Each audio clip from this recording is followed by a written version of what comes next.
السلام علیکم دوستو، امید کرتا ہوں آپ لوگ اچھے ہوں گے۔ دوستو، آج پھر ایک اور ویڈیو کے ساتھ ہم حاضر ہوئے ہیں۔ آج کا ہمارا موضوع ہے وہ کون سی عورت تھی جس نے اپنے خاوند سے کہہ کر میدان عرفات تک نہر کھدوا دی۔ ویڈیو شروع کرنے سے پہلے نئے آنے والے سبھی ناظرین سے مؤدبانہ گزارش ہے کہ چینل کو سبسکرائب کرتے ہوئے ساتھ موجود گھنٹی کے بٹن کو بھی دبا دیجیے۔ دوستو، ہارون رشید کی بیوی زبیدہ خاتون بڑی نیک اور دیندار ملکہ تھی۔ اس کو قرآن مجید کے ساتھ اتنی محبت تھی کہ اس نے اپنے گھر میں 300 حافظات تنخواہ پر رکھی ہوئی تھی۔ اس نے ان کی 3 شفٹیں بنائی ہوئی تھی، ہر شفٹ میں 100 حافظات ہوتی تھی۔ اس حافظات کو محل کے مختلف کمروں، برآمدوں اور کونوں میں بٹھا دیا جاتا تھا اور ان کا کام اپنی شفٹ میں بیٹھ کر قرآن مجید پڑھنا ہوتا تھا۔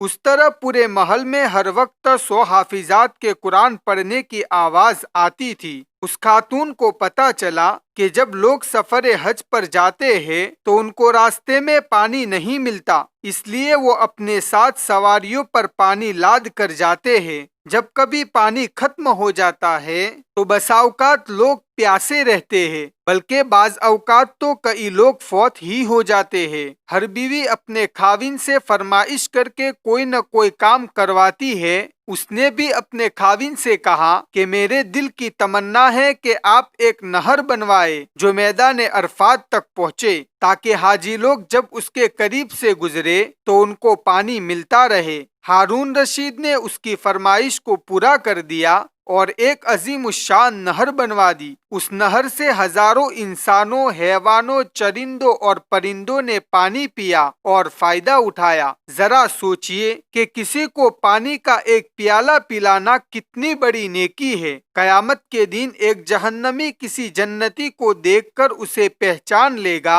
اور کہے گا کہ آپ نے مجھ سے ایک مرتبہ پانی مانگا تھا اور میں نے آپ کو پانی کا پیالہ پیش کیا تھا۔ وہ کہے گا ہاں، وہ کہے گا کہ آپ اللہ کے حضور میری شفاعت کروا دیجئے۔ حدیث پاک میں آیا ہے کہ ایک پیالہ پانی پلانے پر وہ جنتی شفاعت کرے گا اور اللہ تعالیٰ اس جہنمی کو جہنم سے نکال کر جنت عطا فرما دیں گے۔ ایک پیالہ پانی پلانے کی اللہ رب العزت کے یہاں اتنی قدر ہے۔ انسان تو بالآخر انسان ہے، جانور کو بھی پانی پلانا بہت قیمتی ہے۔ دوستو، آج کے لیے اتنا ہی۔ اگر آپ کو ویڈیو اچھا لگا ہو تو زیادہ سے زیادہ شیئر کریں۔ اس ویڈیو کا ریئیکشن کامنٹ باکس میں بتانا۔ انشاءاللہ ہم آپ سے ملیں گے دوسری ویڈیو کے ساتھ۔ السلام علیکم۔